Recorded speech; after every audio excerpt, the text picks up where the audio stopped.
Alors voilà, on va donc ce matin continuer notre parcours dans le livre des Éphésiens.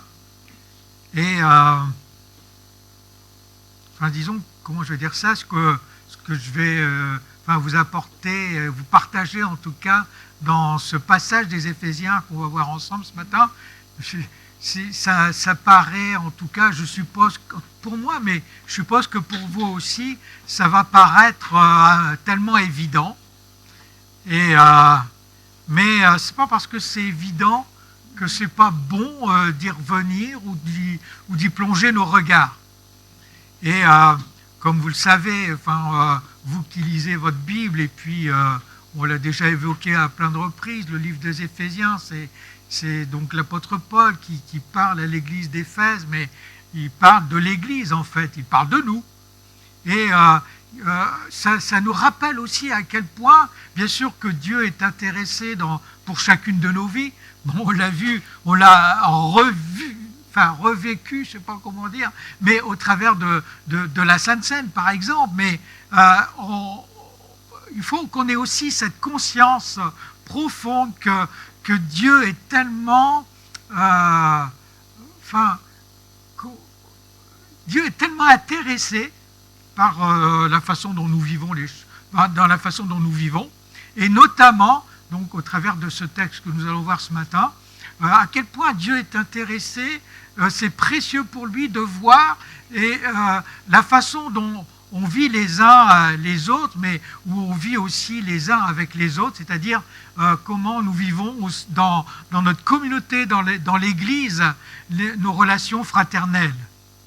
Et donc on va lire ce texte d'Éphésiens chapitre 4, et à partir du verset 25 jusqu'au chapitre 5 au verset 2. Donc c'est quelques versets, mais je vais donc vous les lire maintenant. Dans un premier temps, je vais vous le lire dans une version qui est la version BDS, et puis après je prendrai aussi dans une autre version qui est la version Parole vivante. Mais quand je rentrerai dans le détail des versets. Alors voilà, première lecture, et je vous le lis. C'est pourquoi, débarrassez du mensonge, que chacun de vous dise la vérité à son prochain. Ne sommes-nous pas membres les uns des autres? Mettez-vous en colère, mais ne commettez pas de péché, que votre colère s'apaise avant le coucher du soleil. Ne donnez aucune prise au diable, que le voleur cesse de dérober, qu'il se donne plutôt la peine de travailler honnêtement de ses mains, pour qu'il ait de quoi secourir ceux qui sont dans le besoin. Ne laissez aucune parole blessante franchir vos lèvres, mais seulement des paroles empreintes de bonté, qu'elles répondent à un besoin et aident les autres à grandir dans la foi. Ainsi, elles feront du bien à ceux qui vous entendent. N'attristez pas le Saint-Esprit de Dieu, car par cet esprit, Dieu vous a marqué de son sceau, comme sa propriété pour le jour de la délivrance finale.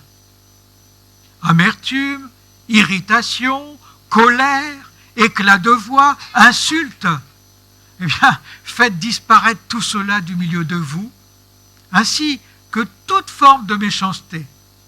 Soyez bons et compréhensifs les uns envers les autres. Pardonnez-vous réciproquement comme Dieu vous a pardonné en Christ. Et puisque vous êtes les enfants bien-aimés de Dieu, suivez l'exemple de votre Père. Que toute votre vie soit dirigée par l'amour, comme cela a été le cas pour le Christ. Il nous a aimés et a livré lui-même sa vie à Dieu pour nous comme une offrande et un sacrifice dont le parfum plaît à Dieu. Amen. Alors plein de choses dans ce texte, encore une fois. On va regarder un petit peu dans le détail. En fait, Paul ici va donner à Éphèse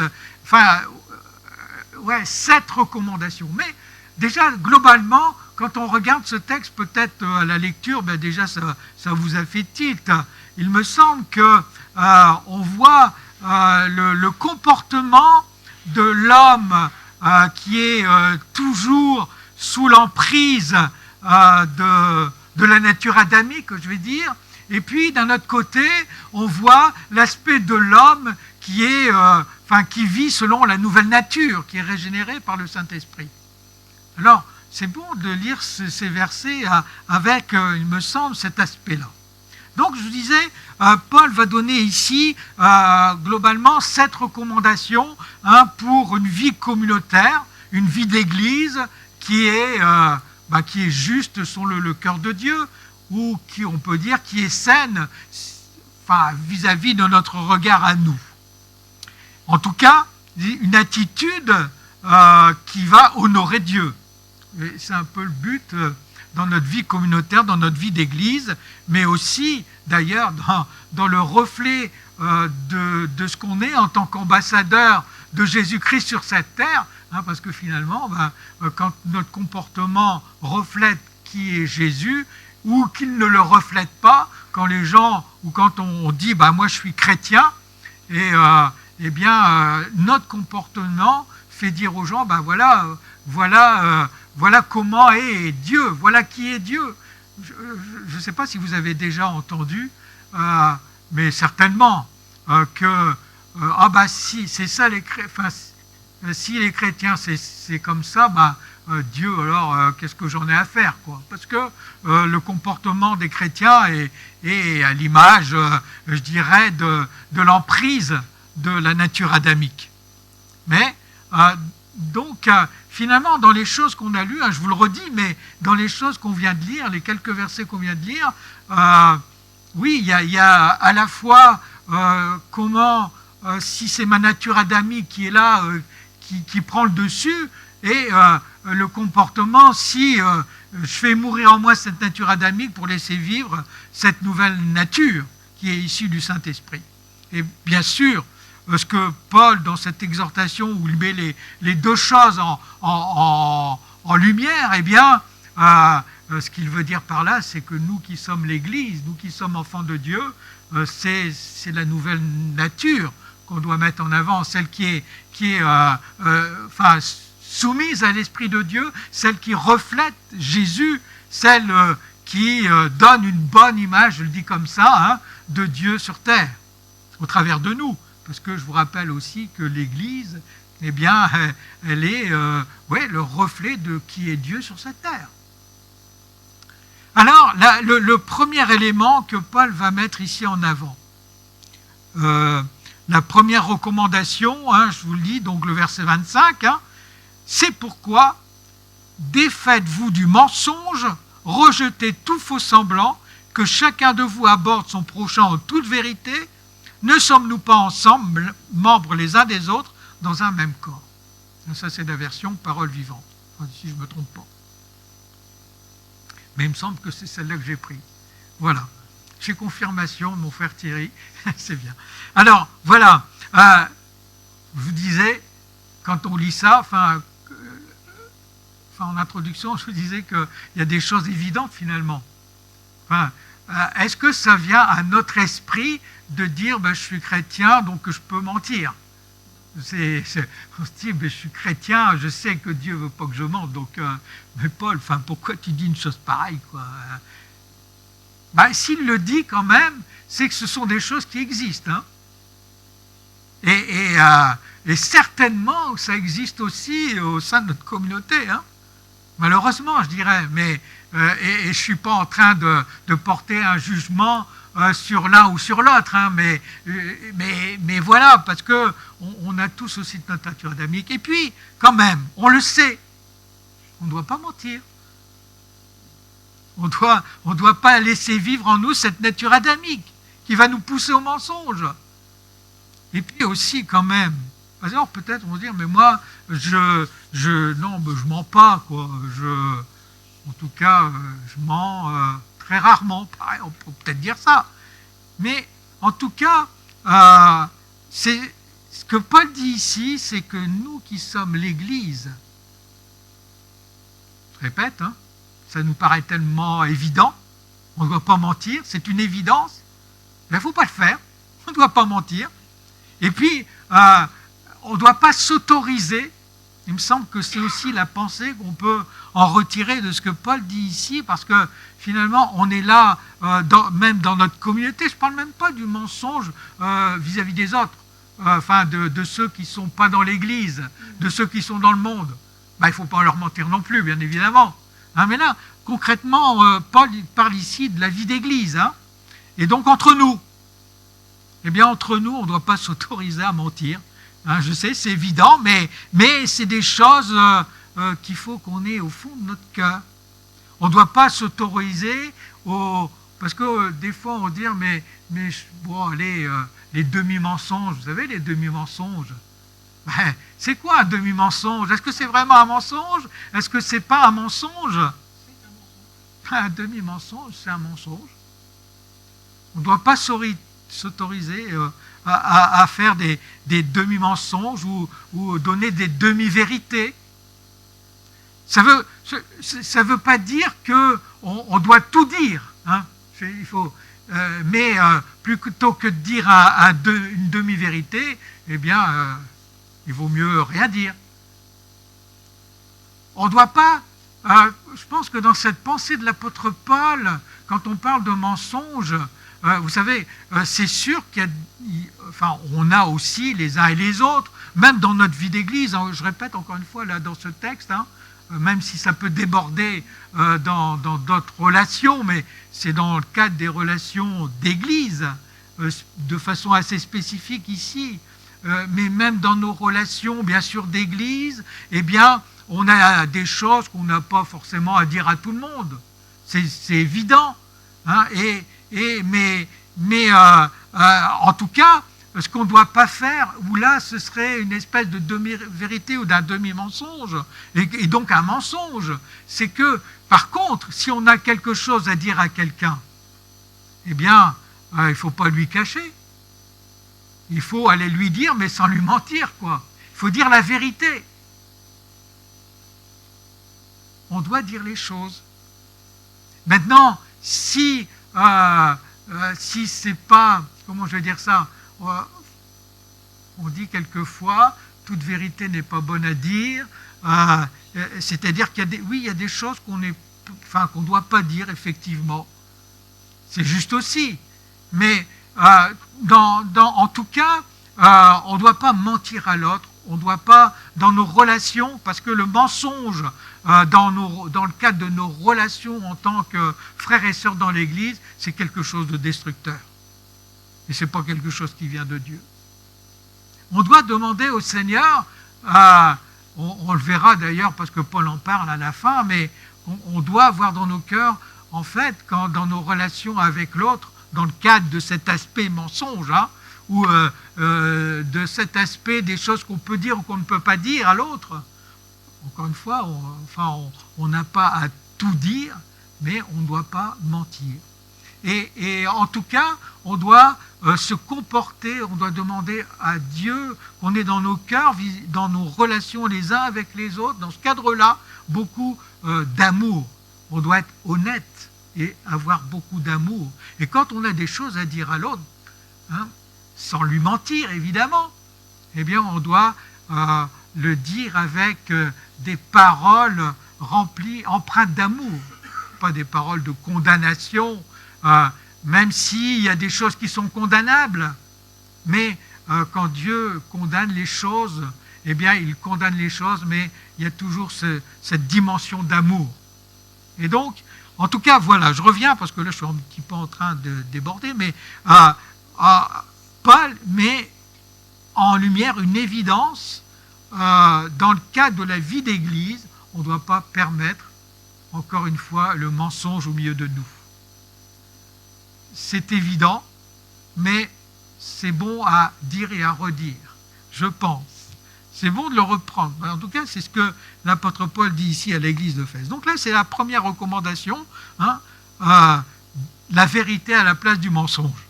Deuxième recommandation qu'on va trouver au verset 26. Alors, je vous le lis. Si vous vous emportez, ne commettez pas de péché, ne laissez pas le champ libre à la colère et que votre ressentiment s'apaise avant la nuit.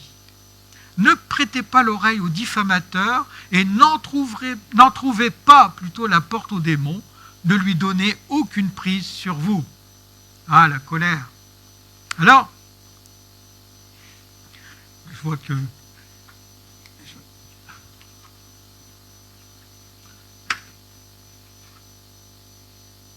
On a vu, enfin, en fonction des versions, hein, dans la version que je vous ai lue tout à l'heure, il était dit « mettez-vous en colère, mais ne commettez pas le péché ». Ça veut dire que on peut... l'apôtre Paul comprend que dans nos relations, on peut avoir des situations où on peut se mettre en colère, où ça peut arriver. Puis on le sait bien. Qui d'entre nous ne s'est jamais mis en colère vis-à-vis d'un autre? Je reparle encore, hein, on est dans le cadre des relations d'église. Même encore une fois, si bien entendu ça déborde, ça peut déborder aussi. Hein. C'est valable aussi pour les autres relations, mais même spécifiquement dans le cadre de l'église. On peut se mettre en colère, ça peut arriver parce qu'on a vu quelque chose qui nous a impacté, par exemple, ou qui nous sommes tellement injustes. Eh bien, en tout cas, Paul dit ici, même si vous mettez en colère, ne commettez pas de péché. Et il dit ça parce que, en fait, comment je vais dire ça? C'est-à-dire que notre colère, je vais le dire ça comme ça, notre colère peut être juste, mais en tout cas, elle doit être limitée dans le temps. Il me semble que c'est le sens de ce verset. Ça peut arriver qu'on se met en colère, parce qu'il y a une situation. Mais en tout cas, on ne doit pas, même si cette colère a été justifiée, on ne doit pas laisser vivre cette colère dans la durée, hein, parce que, vous savez, des fois on appelle ça la sainte colère. On s'excuse, on a raison de se mettre en colère, c'est notre sainte colère, mais voilà, même si c'est une sainte colère, elle doit être limitée dans le temps. Pourquoi? Parce que la colère, elle nous conduit à des choses qui sont, encore une fois, destructrices. La colère peut nous emmener à par exemple, elle peut nous bloquer au fait que, à cause de notre colère, si on la laisse perdurer, eh bien, par exemple, on ne va pas entrer dans le chemin du pardon. Ça va nous bloquer notre possibilité de pardonner, parce que notre colère, elle est tellement en nous que, vous savez qu'on doit pardonner. Hein. Et si on laisse vivre cette colère, eh bien, on bloque cette notion, on peut bloquer cette notion du pardon, ça c'est une chose. Après, on peut aussi être emmené dans un terrain d'orgueil, par exemple, parce qu'on a vu une situation qui nous a mis en colère, eh bien nous on se sent tellement plus sain que la personne qui nous a mis en colère, et on va se sentir tellement au-dessus, par exemple, hein, c'est des exemples que je vous donne. Mais c'est des exemples des choses qui arrivent. Et ça, c'est un autre élément. L'autre élément aussi, et qui est dangereux, si on ne limite pas la durée de notre colère, qui peut être juste dans un certain sens, c'est que, non seulement on sera bloqué au niveau du pardon, mais notre colère va susciter en nous des désirs de vengeance, peut-être. Et ça, c'est quelque chose qui est dangereux. Enfin, je veux dire, Dieu nous dit dans sa parole, à moi la vengeance, à moi la rétribution. La vengeance, ça ne nous appartient pas. Dans le cadre de nos relations d'église particulièrement, ça peut arriver qu'on se mette en colère, mais il faut que notre colère, elle soit réglée. Il faut que notre colère, soit...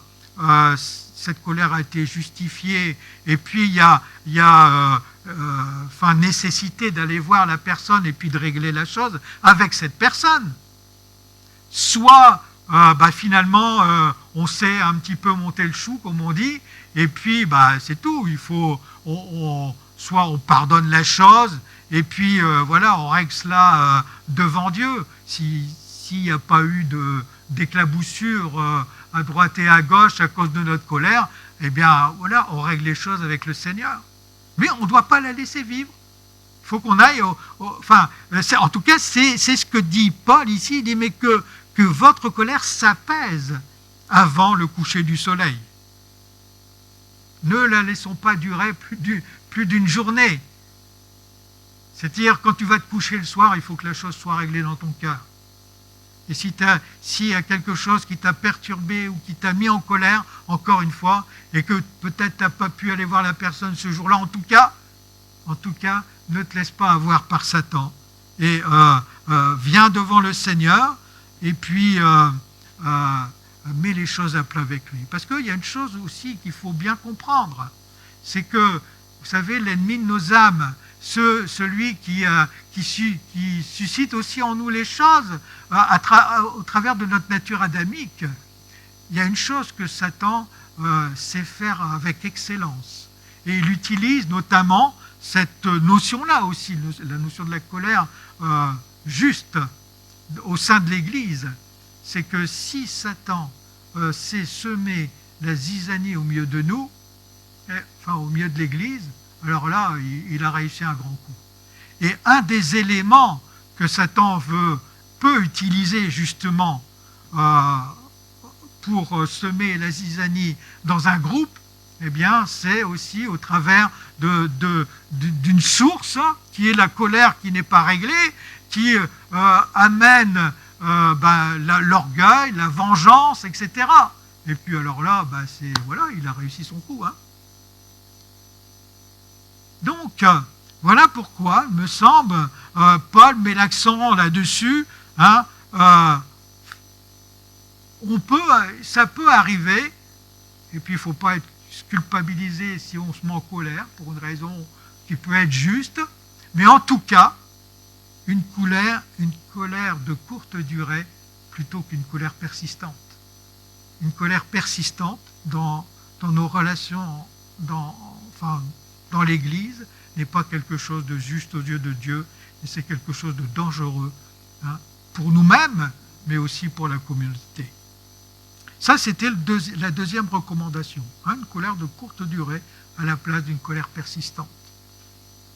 Troisième recommandation, là pareil, je pense que ça nous semble d'une évidence, c'est le verset 28, qui nous dit que le voleur cesse de dérober, qu'il cherche à travailler assidûment de ses mains, et apprenne non seulement à gagner honnêtement sa vie, mais encore à secourir les indigents. Alors, je ne sais pas ce qu'on peut, ça me paraît tellement clair, je ne sais pas si je peux développer quelque chose là-dessus. C'est sûr qu'on comprend tous, en tout cas, d'une part que même vis-à-vis de notre société, eh bien, voler, ce n'est pas quelque chose qui est juste. Encore moins, évidemment, au milieu de nous. Bon, ce verset fait référence aussi à ce qui se passait du temps de l'apôtre Paul, comment les gens vivaient à cette époque. Mais il est toujours d'actualité. On n'a pas à voler. Et j'attire quand même votre attention, parce que peut-être vous vous dites, mais moi je ne vole pas, j'espère d'ailleurs. On n'est pas des voleurs, ni vis-à-vis de notre entourage, ni vis-à-vis de l'Église. Mais quand même, par exemple, j'attire votre attention sur le fait que si on ne dit pas la vérité, par exemple, sur des éléments, aussi bien dans notre vie d'église que dans notre vie tous les jours, qui ont un impact sur nos finances, par exemple, et quelque part, c'est aussi quand même une forme de vol. Je prends juste un exemple. On fait partie d'une union d'église, on fait partie d'une fédération qui fait elle-même partie, pour nous, du CNEF, et voilà, eh bien, dans ce cadre-là, on verse des cotisations. Parce que, c'est normal, c'est ce qu'on appelle les cotisations statutaires. Ces cotisations statutaires, elles sont en fonction du nombre de personnes qui fréquentent l'Église. En général, des membres. Et si, par exemple, on a, 50 membres dans l'Église, et puis qu'on en déclare 45, on paiera moins. Notre cotisation, on est en train de voler. C'est ça le sens que je suis en train de dire. Si on est 50 membres, on déclare 50 membres. Mais bon, là c'est juste un exemple, mais vous comprenez que finalement, quand on ne dit pas forcément la vérité, parce que si je dis la vérité, ça a un impact par exemple sur mes finances, eh bien je suis en train de voler. Donc ne vole pas, ben oui, ne vole pas, mais ne vole pas dans tous les domaines, quoi. Donc ça c'est, voilà, soyons honnêtes, et puis soyons aussi de ceux et de celles qui pensent à ceux qui n'ont pas. Hein, c'est aussi ce que l'apôtre Paul met en lumière ici dans ce verset. On ne doit pas voler, on doit travailler honnêtement, et on doit penser à notre prochain. Ça, c'était la troisième recommandation de l'apôtre Paul. La quatrième recommandation, on va le retrouver au verset 29, hein, je vais donc vous le lire. Refusez de participer aux calomnies. Ne laissez aucun propos blessant ou inconvenant, ou même simplement inutile, franchir le seuil de vos lèvres. Cherchez les mots qui aident et encouragent, que chacune de vos paroles contribue au progrès spirituel des autres. Dites à propos, elles pourront être le moyen par lequel Dieu bénira ceux qui vous entendent. Ça, c'est quelque chose de très précieux, cette recommandation que l'apôtre Paul fait à l'église d'Éphèse.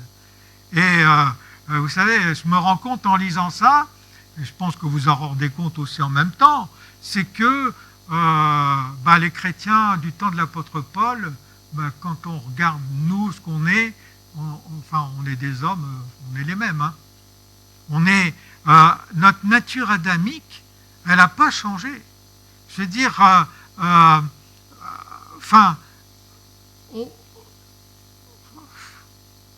sais ce que je suis, moi, hein, dans ma nature adamique, que je dois faire mourir.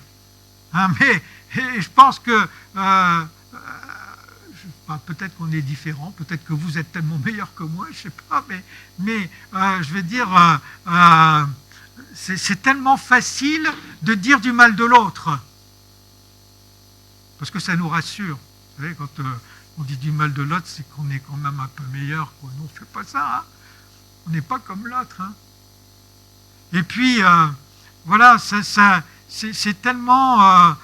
si ce n'est pas notre nature régénérée, qui est régénérée par l'Esprit de Dieu, cette nature qui est issue de cette nouvelle naissance, qui prédomine en nous, eh bien, c'est sans le vouloir, je vais dire ça comme ça, eh bien, c'est facile pour nous d'entrer dans la calomnie, par exemple. Hein.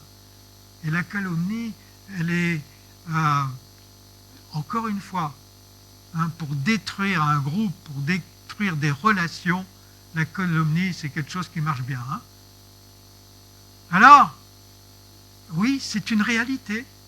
Eh bien, Paul nous dit qu'on ne doit pas entrer dans cette dimension-là. Refuser de participer. Quand on se rend compte que ça peut arriver, hein, je veux dire, parce que cette nature adamique qu'on doit faire mourir, ça veut dire qu'elle vit encore. Hein. Sinon, on n'aurait pas besoin de la faire mourir. Hein, elle vit encore, on le sait. Eh bien, ça nous arrive. Hein. Ça vous est jamais arrivé, ça, de calomnier, par exemple? Ou de dire du mal de quelqu'un? Quand on sait que c'est en train de monter, je crois que l'Esprit de Dieu, nous qui sommes ses enfants, il nous parle aussi, quoi. Eh bien, il faut qu'on réagisse très vite. Hein. N'entrons pas dans cette dimension-là. Après, les propos blessants, inconvenants, c'est des choses auxquelles on doit renoncer, ça semble évident. Mais si on regarde bien ce qu'on est les uns les autres, on s'aperçoit encore une fois que c'est des choses, c'est bien, c'est bon de relire ces versets, parce que ça nous remet face aussi à nos responsabilités en tant qu'enfants de Dieu. Ici, bien sûr que nous qui sommes chrétiens, nous qui sommes enfants de Dieu, nous qui vivons cette relation en tant qu'Église, d'ailleurs, il me semble, je crois que je vous l'ai déjà dit à plusieurs reprises, mais une des raisons pour lesquelles l'Église existe, parce que, encore une fois, est-ce qu'on a besoin de l'Église pour vivre une relation avec Dieu? Notre relation personnelle avec Dieu, on pourrait se dire, on n'a pas besoin de l'Église pour la vivre. Mais pourtant, ce serait une erreur fondamentale de penser qu'on n'a pas besoin de l'Église. Et moi, il me semble qu'une des raisons pour lesquelles Dieu a voulu qu'il y ait l'Église, c'est justement pour qu'on ait l'occasion de pouvoir aimer celui qui est à côté de nous et par exemple qui nous met en colère, ou celui qui est à côté de nous dans l'Église et puis qui quelquefois, qu'il l'ait voulu ou non, ça c'est autre chose, mais peut nous faire du mal. Dieu, dans sa grâce infinie, nous donne l'occasion de manifester ce que lui a manifesté, le pardon, l'amour, donner grâce, faire grâce à l'autre, etc., etc. C'est Dieu nous donne, au travers de notre vécu d'Église, la possibilité de faire ce que lui fait vis-à-vis de chacun de nous. Mais c'est une grâce extraordinaire, non? Alors, bien sûr, ça nous coûte, mais est-ce que ça n'a pas coûté à Dieu de nous faire grâce? Alors, oui, c'est pas parce qu'on est chrétien qu'on est censé, je dirais même dans ce cas-là on serait insensé, il me semble, de donner des paroles blessantes, ordurières même quelquefois, hein, j'ai déjà entendu, hein, vis-à-vis d'un autre frère, d'une autre sœur dans l'Église. Comment c'est possible? Ça ne doit pas exister dans l'Église, ça ne doit pas exister au milieu de nous. Malheureusement, c'est quelque chose qui arrive quelquefois. Mais Paul donne je relis, hein, ne laissez aucun propos blessant ou inconvenant franchir le seuil de vos lèvres. Et il dit même dans cette version, ou simplement inutile. Des fois, on perd beaucoup de temps. Ce que Paul dit ici, hein, donc voilà, mais il dit aussi en même temps, par contre, ne laissez aucune parole mauvaise, on va dire, hein, franchir le seuil de vos lèvres, vous qui êtes enfants de Dieu, mais par contre, bénissez, donnez des paroles qui vont contribuer à bénir et à aider l'autre, à lui faire du bien. C'est ça, enfin, dans nos relations les uns avec les autres. Quand on prononce une parole, quand on dit quelque chose dans le cadre de notre vie d'église, on devrait se poser la question, est-ce que je vais bénir mon frère ou ma sœur quand je vais lui dire ce que je vais lui dire? Ou est-ce que je vais le blesser? On parlait tout à l'heure de ne pas mentir. Et c'est vrai que ça peut arriver, vous savez, des fois les vérités, elles peuvent blesser. Mais quand j'ai quelque chose à dire qui va mettre en lumière quelque chose dans la vie de mon frère et ma soeur, parce que ça aussi c'est une recommandation que Dieu nous laisse dans sa parole, que Jésus lui-même a dit, hein, mais encore une fois, quand on doit communiquer avec quelqu'un, on doit être toujours dans notre cœur rempli d'amour. Et quand on dit les choses avec beaucoup d'amour, même si c'est quelque chose qui est difficile à entendre, quand le frère et la sœur entendent cette vérité qui est donnée avec amour, pourquoi est-ce qu'ils ne l'entendraient pas? Mais en tout cas, on ne doit pas maudire notre frère, notre sœur, dire du mal de façon inconsidérée, de façon injuste, tout simplement dire du mal de l'autre. On ne doit pas avoir des paroles, encore une fois, ordurières, calomnieuses. Ça, c'est la nature adamique. Ce n'est pas la nature que Dieu agrée. Il faut ce que Paul dit ici, c'est qu'on doit savoir faire la part des choses. Qu'est-ce qui prédomine dans notre vie? Et ce qui me semble intéressant dans ce que dit l'apôtre Paul ici, c'est que finalement, là, on parle donc des 7 recommandations que Paul fait, mais ce que je trouve en tout cas qu'au travers de ces 7 recommandations, eh bien, ça nous permet de voir finalement où nous en sommes aussi, nous, chacun d'entre nous. Comment est-ce que je me comporte dans ces différents éléments? Ça nous permet de voir si finalement on n'a pas à faire mourir encore davantage cette nature adamique et laisser vivre davantage en nous, faire vivre davantage en nous cette nature régénérée qui nous vient par le Saint-Esprit. Nous devons apporter dans l'Église, vis-à-vis de nos frères, nos sœurs, mais même aussi, encore une fois, je répète bien sûr, au-delà de l'Église, des paroles qui sont plutôt empreintes de bonté à la place de paroles mauvaises, méchantes même. Ça, c'était la 4e recommandation qu'on voit dans ce texte.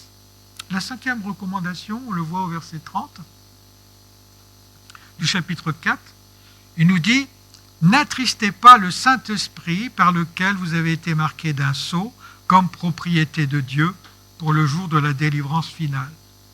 Vous l'avez reçu comme un gage de votre libération complète et définitive. N'attristez pas le Saint-Esprit. » Mes frères et sœurs, l'enfant de Dieu, le chrétien que tu es, t'es pas n'importe qui. Des fois, Satan veut nous faire croire qu'on est moins que rien. Il n'a pas forcément tort. Hein. Sans Dieu, on est moins que rien. Mais voilà, on n'est pas n'importe qui. Est-ce que tu réalises? En tout cas, ce matin, tu vas le réaliser, parce qu'on est en train de relire ce texte. Et puis voilà, ce texte, il est pour nous. Nous sommes des hommes et des femmes qui avons sur nous le sceau du Saint-Esprit. Frères et sœurs, mon frère, ma sœur, tu n'es pas n'importe qui. Regarde au-dessus de ta tête, il y a un sceau. C'est une image que je suis en train de vous donner, mais c'est plus qu'au-dessus de ta tête. En tout cas, je vais vous dire quelque chose qui est juste. C'est que même si toi, si tu regardes ici ce matin ton frère et ta sœur, tu ne vois pas qu'il y a au-dessus de ta tête. Mais je vais vous dire quelque chose. C'est que tous les esprits qui sont là, les bons comme les mauvais, voient le sceau du Saint-Esprit qui est sur toi. Nous ne sommes pas n'importe qui. C'est une folie pour nous, frères et sœurs, d'attrister le Saint-Esprit. Voilà pourquoi Paul dit ici, n'attristez pas le Saint-Esprit, parce que vous avez été marqués d'un sceau comme propriété de Dieu pour le jour de la délivrance finale. Et ce sceau, alors, c'est un gage de notre libération totale et entière. Vous savez quoi, frères et sœurs? Oui, on le constate dans notre vie de tous les jours. Non, en tout cas, moi, je le constate. Hein. C'est qu'il y a encore en moi, je vous le dis depuis tout à l'heure, hein, cette nature adamique, que je n'aime pas, cette nature, mais elle est là. Vous savez quoi? Elle sera là toute notre vie. Ah oui, bien sûr, vous le savez. Vous le savez bien, elle sera là toute notre vie. Mais un jour, on en sera libéré totalement. C'est ce que Paul dit ici, mais je le crois. Ce sceau du Saint-Esprit, il est là comme un gage dans notre vie, qu'un jour, eh bien, on aura notre libération totale, entière, définitive. Cette nature adamique va disparaître totalement un jour. Quand on sera avec lui là-haut dans le ciel, quand on aura notre libération totale, mais n'empêche que, aujourd'hui, je répète, j'aimerais que ce soit comme quelque chose qui soit écrit dans vos cœurs ce matin, c'est que nous ne sommes pas n'importe qui, nous qui sommes enfants de Dieu. Celui qui n'attriste pas le Saint-Esprit, en tout cas c'est la recommandation de l'apôtre Paul, n'attristez pas le Saint-Esprit. Est-ce que le fait, alors, c'est parce que j'y pense comme ça, mais qui d'entre nous peut dire aujourd'hui, moi je ne pêche plus. Je suis tellement saint que je ne pêche plus. Et je crois que si tu penses ça, eh bien, t'es mal parti, parce que, déjà dire du fait que tu pêches plus, tu n'as plus besoin de te repentir, hein. Et ben là, tu es mal barré, quoi. Parce que malheureusement, oui, il nous arrive de pécher encore. Mais si tu pêches et que tu ne règles pas ton péché devant Dieu, ça c'est autre chose. Ça, tu vas rentrer dans le cas où tu vas attrister le Saint-Esprit.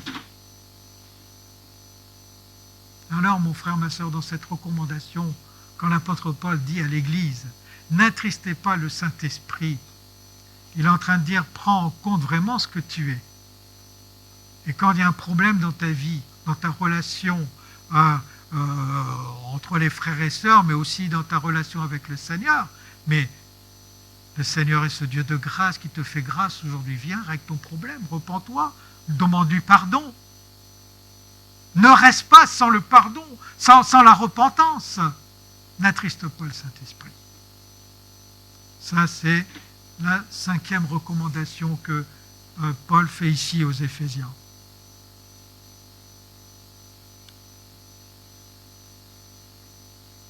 Frères et sœurs, le sceau du Saint-Esprit. J'ai écrit dans mon petit texte, nous devons considérer cela comme étant précieux. Le sceau du Saint-Esprit. Même si tu ne le vois pas au-dessus de ta tête, considère cela comme étant précieux. Même la chose la plus précieuse au monde. N'oublie jamais, et n'oublions jamais, que dans le cadre de l'Église, bien sûr qu'on vit nos relations, horizontales, les uns avec les autres, qui font partie, mais on ne peut pas l'enlever, c'est la vie de l'Église, et c'est ce que Dieu veut. Puis il y a cette relation aussi verticale avec le Seigneur. Les deux sont le vécu de chacun d'entre nous en tant qu'enfant de Dieu. Le sceau du Saint-Esprit est quelque chose, peut-être qu'on peut de nouveau se poser la question ce matin alors qu'on est en train de lire ce texte, est-ce que le sceau du Saint-Esprit est quelque chose, est la chose la plus précieuse dans ma vie? Moi, je vous laisse répondre, je n'ai pas besoin de votre réponse, mais peut-être c'est bien de se poser la question. Chacun pour nous-mêmes, bien sûr. Le sixième élément que Paul va nous donner ici, dans ce texte, au verset 31, on va revenir un petit peu à cette notion de colère. Faites disparaître du milieu de vous toute mauvaise humeur, toute aigreur, toute rancune, tout esprit de revendication. Bannissez de vos vies les explosions de colère, les injures, les criailleries et les remarques blessantes. Tout à l'heure, Paul mettait l'accent sur cette colère qui doit être limitée dans le temps. Et là, il revient de nouveau. Je pense que s'il revient de nouveau, c'est que c'est un problème qui est récurrent dans le cœur de l'homme. Et c'est un problème qui est, je dis tout à l'heure, on est les mêmes hommes qu'à l'époque. C'est un problème qui est récurrent dans notre problématique d'homme adamique. La colère, la méchanceté. C'est quelque chose qui détruit. Et ici, il met en avant un certain nombre de choses qui sont le reflet, encore une fois, de cette nature influencée par notre ennemi commun, donc celle qui est influencée, encore une fois, par cette nature adamique. Pourquoi est-ce qu'on doit faire disparaître au milieu de nous, donc dans l'Église? Il parle de tout ce qui est mauvaise humeur, tout ce qui est rancune, aigreur. Frères et sœurs, dans nos relations, dans les relations humaines, c'est forcément des choses qui arrivent. Quand on est attristé par l'un ou par l'autre, parce que l'un ou l'autre nous a fait quelque chose qui était injuste, il nous a fait du mal, c'est normal c'est normal qu'il y ait en nous une certaine souffrance. Je veux dire, on est touché. C'est pas le fait d'être touché qui qui n'est pas juste aux yeux de Dieu.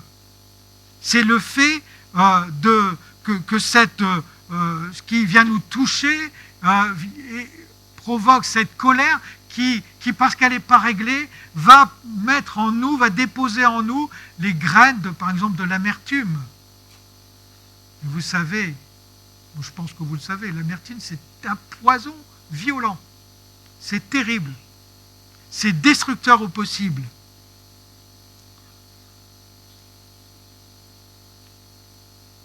Alors, il parle de l'aigreur, mauvaise humeur, amertume, la rancune, c'est pareil. La rancune, c'est destructeur au possible. Frères et sœurs, en tant qu'enfant de Dieu, je crois que c'est bon de s'arrêter sur ces mots quand même. Quand on discerne dans nos cœurs qu'il y a une racine d'amertume, de rancune, eh bien, c'est quelque chose qu'on doit régler, il ne faut pas attendre. On doit le régler, déposer au pied du Seigneur. Peut-être qu'on a des choses à faire avec la personne en question, mais toujours, je veux dire, parce que si je vais voir cette personne, je reprends un exemple, je vais voir cette personne et dans mon cœur, il y a de la rancœur, de l'amertume.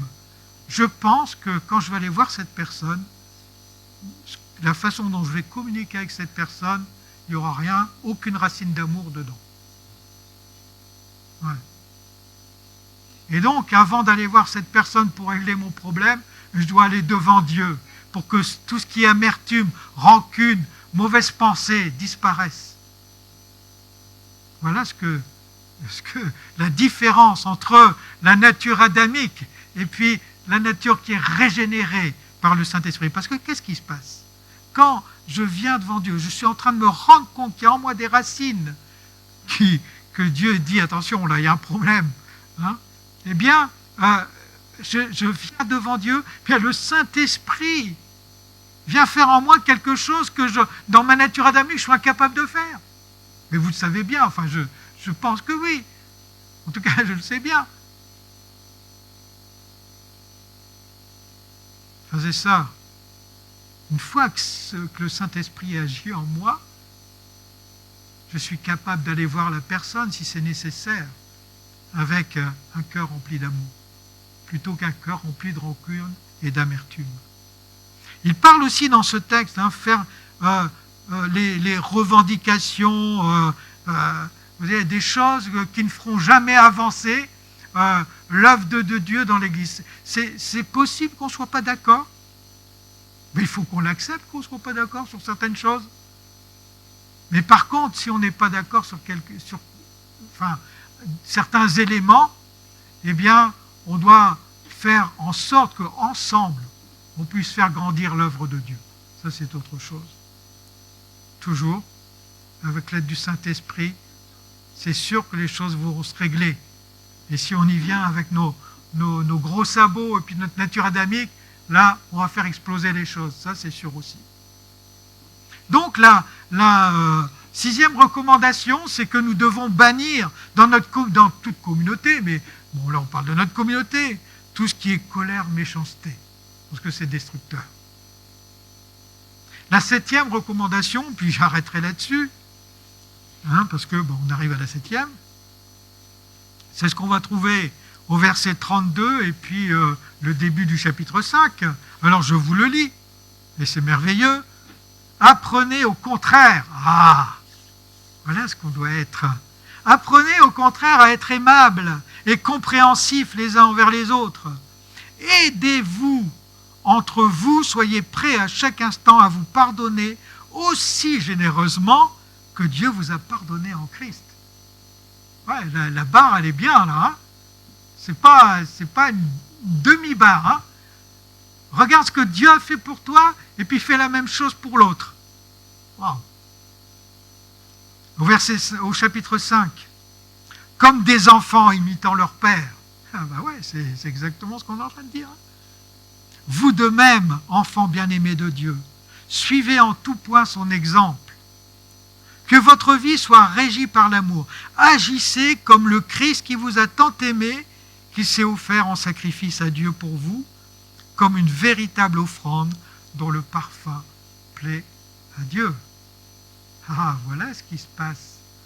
Quand c'est ma nature régénérée, quand c'est celle qui est issue de la nouvelle naissance, qui a pris le dessus, bien, je fais comme mon Seigneur. Je viens à lui pour trouver les sources de comment faire, comment me comporter, comment réagir vis-à-vis de celui qui est en face de moi. Alors, Paul ici nous exhorte à vivre au mieux de nous avec la façon dont Dieu se comporte vis-à-vis de nous. D'ailleurs, si on ne fait pas ça, c'est dans un certain sens renier notre Seigneur. C'est que si on ne fait pas ça, c'est qu'on n'est pas des disciples. Je vous rappelle qu'un disciple, c'est celui qui suit et qui se laisse enseigner par le maître et puis qui fait comme le maître. Alors, frères et sœurs, bonté, bon les uns vis-à-vis des autres, dans nos relations, dans notre vécu. Compassion, compatissant les uns vis-à-vis des autres, et non pas juge.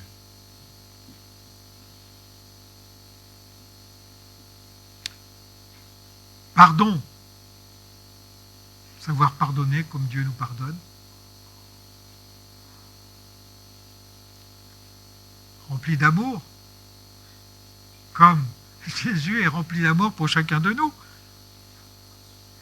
Alors, frères et sœurs, avec cela, eh bien, on n'a plus qu'à témoigner par notre vécu, parce qu'on est réellement, justement, la réalité de cette nouvelle naissance en chacun de nous. Frères et sœurs, on a revêtu l'homme nouveau, créé à l'image de Dieu. Alors, quand on lit ces derniers versets que je viens de vous lire, on voit, frères et sœurs, qu'il y a, une différence criante avec les versets précédents où il y avait l'amertume, etc. Là, hein. C'est totalement différent. Mais qu'est-ce que c'est glorieux pour notre Dieu, quoi. La différence entre l'homme qui vit encore avec sa nature adamique et celui qui vit concrètement cette nouvelle naissance qu'on est appelé à vivre chaque jour. Voilà les 7 recommandations qui nous sont données par ces quelques versets. Juste en conclusion, je ne vais pas redévelopper là-dessus, mais je vais juste vous les rappeler. Première recommandation, la vérité à la place du mensonge. Deuxième recommandation, colère de courte durée, quand il y a colère, à la place de d'une colère persistante. Troisième recommandation, le travail honnête à la place du vol, ou l'honnêteté, tout simplement, finalement. Quatrième recommandation, des paroles empreintes de bonté à la place de paroles mauvaises. Cinquième recommandation, nous qui sommes scellés par le sceau du Saint-Esprit, est-ce que ce sceau est vraiment précieux pour nous? En tout cas, si c'est le cas, n'attristons pas le Saint-Esprit. Sixième recommandation, bannir la colère et la méchanceté dans la communauté. Et septième recommandation, faire preuve de bonté, de compassion, de pardon, d'amour, bref, ressembler à Jésus, quoi. Voilà la réalité de la vie d'Église. Chacun d'entre nous, on est face à ses responsabilités. Je vais prier pour terminer ce partage. Seigneur, on ne peut pas venir autrement devant toi que tel que nous sommes. Et en tout cas, Seigneur, non seulement on ne veut pas te cacher, ça ne servira à rien, mais on ne veut pas non plus se cacher à nous-mêmes, Seigneur. Seigneur, donne-nous de nous regarder face aux réalités, Seigneur, que tu nous exposes dans ta parole, et notamment au travers de ces quelques versets que nous avons vus ce matin.